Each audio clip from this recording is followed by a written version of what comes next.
Hugh Cornwell, thank you so much for your time today. Lovely to chat with you. I've been reading all about you because I have to admit I didn't know all that much about you except for that string of fabulous hits you've had. What I read and was most interested to learn was that you actually got a bachelor's degree in biochemistry from Bristol Uni back in the late 60s, and you went on to do some postgrad research in Sweden. You weren't destined to be a singer-musician at the time, were you? No, I was due to work in a pharmacy. I don't know what happened really, but you know, when you're at school in the UK, you get, I think it still happens now, you get streamed. You know, if you get streamed into something that you're good at rather than something that you're interested in. My science grades were better, so Mum and Dad, you know, in their wisdom, said, well, you've got to do science then, you know. So before you know it, you're studying at University of Science degree. Yeah, I think there are many people that can relate to that. And how did they feel when you started playing with the band Johnny Socks and started to make that a full-time career? Well, they were a bit shocked, I have to say. And in fact, my dad never really got used to it. My mum got used to it, but my dad didn't. You've seen a lot of changes in the music industry since you first set out in it. What has astounded you most about the way it's changed over time? Well, because of the internet, of course, you've got an instant audience, but hand in hand with that, you've got more people trying. So you've ended up with a situation where you've got a limitless number of people, musicians, artists trying to do something and get successful, and you've got almost limitless number of audience. You know, so it's a complete it's chaos.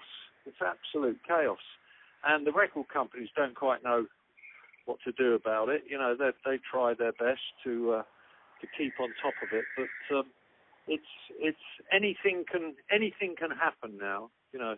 During your time with the Stranglers, you released some incredible songs, including Golden Brown, that classic, No More Heroes, Strange Little Girl, Always the Sun. Which was your favourite? Golden Brown's been an amazing success over the years, and it's been chosen as the song to represent the year 1981 by the PRS, the Performing Rights Society, in a book. So, you know, that song that I wrote is in a book, you know, next to a song by Irving Berlin, you know, a few pages earlier, and next to Beatles songs. So it's that song is the one I'm most proud of. Speaking about books, you personally have written 5 of them. The first one in 1980 called Inside Information, talking about the time you spent in prison for drug possession.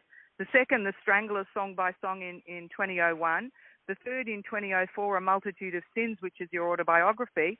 Then followed in 2011 with Window on the World, and a 5th book and second novel, Arnold Drive, in 2014. Where do you find the time?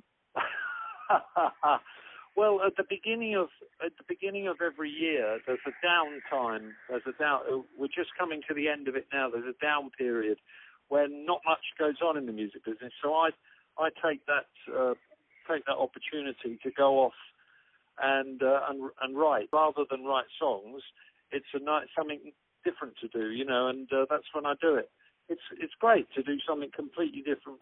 Well, your contribution to the world has been awesome so far, and now you're coming back on a tour of Australia to present the Monster Tour, which will celebrate your legacy with a full set of all the iconic classic Stranglers hits, plus an opening set of curated prime solo Hugh Cornwell works. Is that right?